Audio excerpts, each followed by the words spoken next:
ফাতেহা পাঠ করেছেন এবং পুষ্পাঞ্জলি এখানে দিয়েছেন।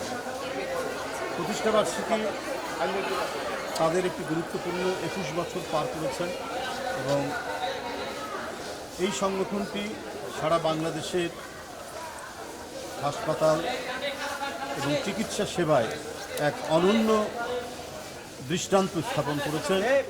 এটার নেত্রী বিএনপির জাতীয় নির্বাহী কমিটির স্বাস্থ্য সম্পাদক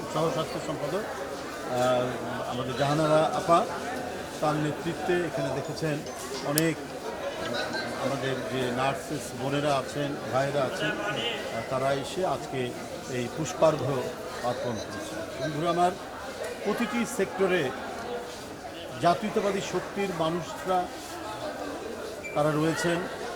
তাদের চিন্তা চেতনার মধ্যে ছিল দেশপ্রেম এবং বহুদলীয় গণতন্ত্র ফিরিয়ে আনার এক অদম্য স্পৃহা।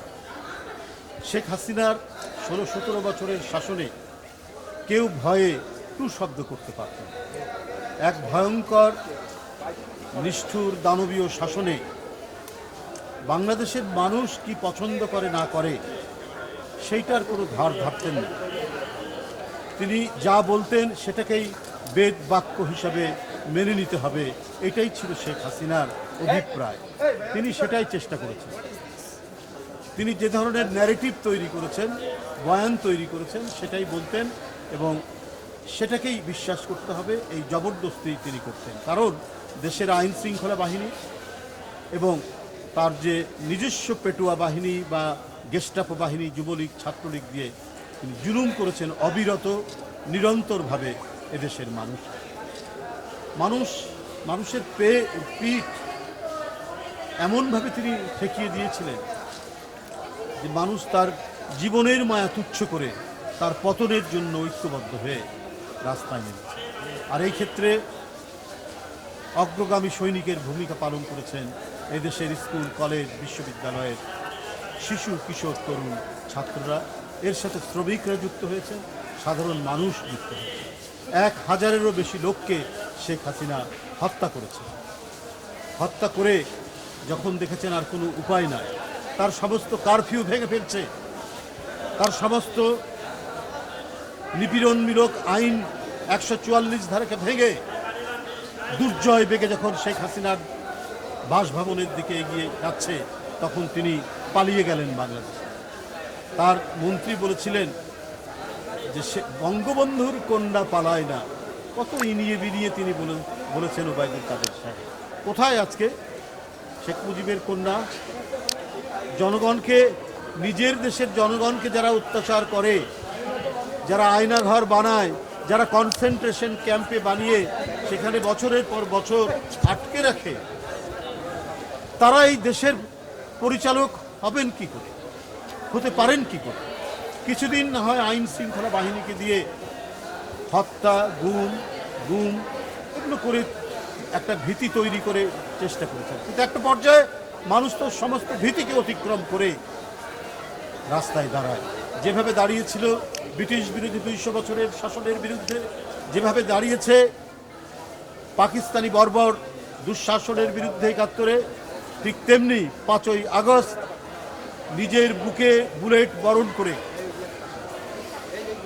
তারা শেখ হাসিনাকে বাংলাদেশ থেকে বিতাড়িত করেছে। এখন কোথাও জায়গা নেই। ভারতে বসে আপনি কি করছেন? বিশ্বের যে সমস্ত গণতান্ত্রিক দেশ, যেখানে মানুষ স্বাধীনভাবে থাকার জন্য বসবাস করতে যায়, তারাও আপনাকে দিচ্ছে। বিশেষ করে ইংল্যান্ড এবং অন্যান্য গণতান্ত্রিক দেশ, আমেরিকা, সেখানে দলমত নির্বিশেষে যেই হোক না কেন, কেউ আশ্রয় চাইলে রাজনৈতিক আশ্রয়, কিন্তু শেখ হাসিনার ভাগ্যে সেটিও জুটছে না। পার্শ্ববর্তী একটি দেশে তিনি অবস্থান করছেন। তাদের এক পররাষ্ট্রমন্ত্রী বলছেন যে ভারত বাংলাদেশের সম্পর্ক স্বামী স্ত্রীর সম্পর্ক। শেখ হাসিনা যখন পালিয়ে গেলেন, এবারে বধূবরণের মতো বরণ করলেন ভারতীয় শাসক গোষ্ঠী। তারপরে কি হচ্ছে আমরা জানি না। তবে গতকালকের ভারতের প্রতিরক্ষা মন্ত্রীর ভারতের বিভিন্ন কমান্ডারদের সাথে যে বৈঠক, এই বৈঠকের বিষয়ে আমি কালকেও বলেছি, এটা উদ্বেগজনক, এটা উস্কানি কিনা এটা জনমনে প্রশ্ন দেখা দিয়েছে। আপনারা কি নববধূকে সান্ত্বনা দেওয়ার জন্য, তার যে জমিদারি পুনরুদ্ধারের জন্য কোনো কাজ করছেন? তাহলে প্রতিরক্ষামন্ত্রী এভাবে কথা বলছেন কেন? সেখানে বলেছেন ইউক্রেন রাশিয়া যে যুদ্ধ চলছে, হামাস ইসরায়েলের যুদ্ধ চলছে, এটা চলছে, কিন্তু বাংলাদেশে কি চলছে? বাংলাদেশের সকল মানুষ এক দানবকে তাড়িয়ে মুক্ত বাতাস, মুক্ত নিঃশ্বাস নিয়ে আজকে চলাফেরা করছে। আমি ডানে বামে কোথাও আমি গ্রেপ্তার হতে পারি, আমি গুম হতে পারি, এই শঙ্কা থেকে আজকে যে শান্তির এবং স্থিতির যে পরিবেশ হয়েছে, আপনারা কি সেইটাকে পছন্দ করছেন না? বাংলাদেশের মানুষ শান্তিতে থাকুক, বাংলাদেশের মানুষ গণতন্ত্র ফিরে আসুক, বাংলাদেশের মানুষ একটি সার্বভৌম দেশে বসবাস করুক, এটা কি ভারতের নীতি নির্ধারকরা তারা মোটেই পছন্দ করছেন না?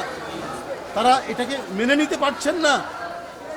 শেখ হাসিনা আজকে বাংলাদেশে নেই, এই কষ্ট, এই দুঃখ ভারতের নীতি নির্ধারকরা কি ভুলতে পারছেন না?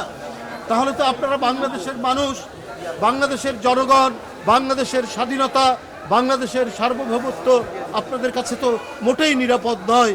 আপনাদের কাছে শুধু একজন মাত্র ব্যক্তি নিরাপদ, তিনি শেখ হাসিনা। এটা অত্যন্ত দুর্ভাগ্যজনক।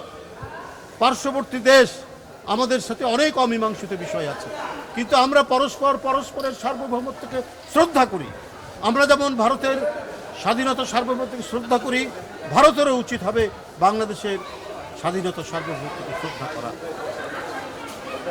আপনারা যদি ওয়ান ওয়ে ট্রাফিক হয়ে কোনো একটি বিশেষ ব্যক্তি এবং দলের প্রতি আপনাদের যদি যোগাযোগ থাকে বা যোগাযোগ রক্ষা করেন, তাহলে বাংলাদেশের মানুষ সেটিকে ভালোভাবে মেনে নেবেন।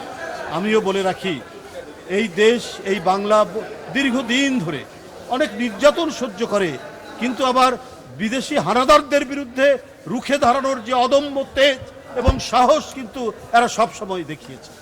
এবং এই দেখানোর মধ্যে দিয়ে তারা যে একটা বীরের জাতি, এইটা কিন্তু ভারতীয় কর্তৃপক্ষকে মাথার মধ্যে রাখতে হবে। বন্ধুরা আমার, পিলখানা হত্যাকাণ্ডের মতো ঘটনা, এইটা নিয়ে সংশয় দীর্ঘদিনের, এটা কারা ঘটিয়েছে?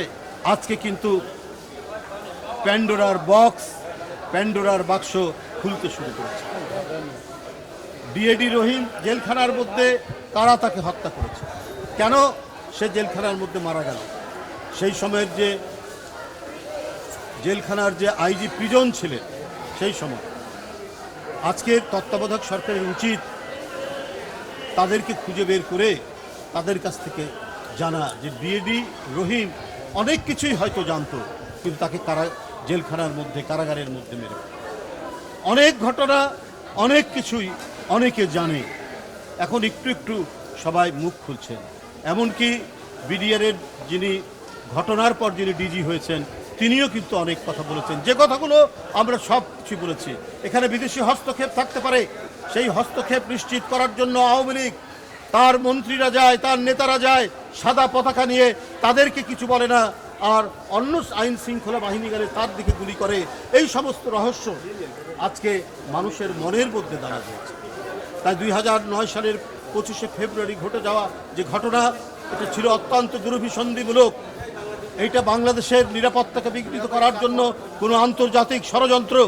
এই ষড়যন্ত্র এখন সুষ্ঠু তদন্তের মাধ্যমে এইটা যদি এখন দেখা হয়, এটা যদি আবারও সুষ্ঠু তদন্ত করা হয়, তাহলে অনেক নতুন জিনিস বেরিয়ে আসবে যে শেখ হাসিনা বাংলাদেশের প্রধানমন্ত্রী ছিলেন না, তিনি ছিলেন আজ্ঞাবাহী একজন প্রধানমন্ত্রী, যিনি ছিলেন একটি দেশের এখানে এখানে প্রতিনিধি, তিনি জনগণের জন্য কাজ করতে এখানে আসেন। বন্ধুরা আমার, আমি আজকে আপনাদের সামনে শুধু এইটুকু বলতে চাই,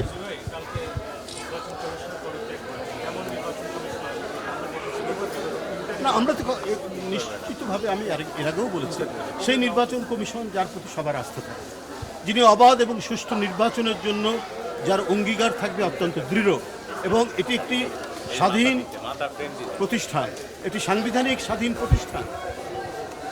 যেই ক্ষমতায় আসুক না কেন আপনার নির্বাহী বিভাগের রক্তচক্ষুর কাছে নির্বাচন কমিশন মাথা নোয়াবে না। আজকে যদি এর আগে যে হুদা কমিশন যারা ছিলেন, তারপরে আউয়াল কমিশন, রাকিব কমিশন, তারা সেই কাজটি করেন।